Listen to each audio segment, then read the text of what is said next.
এই যে কোশ্চিনে বলেছে যে দুটি শঙ্কর লম্বা মটর গাছের মধ্যে শঙ্করায়ন ঘটালে প্রথম অপত্য বংশে কত শতাংশ লম্বা ও খর্ব মটর গাছ উৎপন্ন হবে। তো এটা অ্যান্সার আছে 75% অ্যান্ড 25%, মানে 75% লম্বা আর খর্ব 25%। বাট এটা আসছে কীভাবে সেটাই আমি তোমাদের বলছি।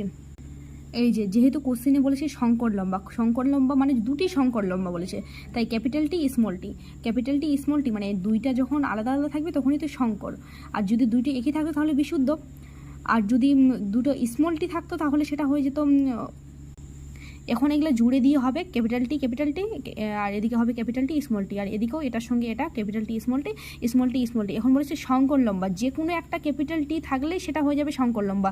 তো আমরা জাস্ট দেখবো যে কোথায় যে কোনো একটা স্মল টি আছে। এখানে তো দুটোই স্মল টি, এখানে তো একটা এখানে একটা, তাহলে এখানে যদি পুরোটাই 100% ধরা হয় তাহলে এখান থেকে 75% হচ্ছে এটা, আর খর্ব লম্বা হবে তোমার 25%।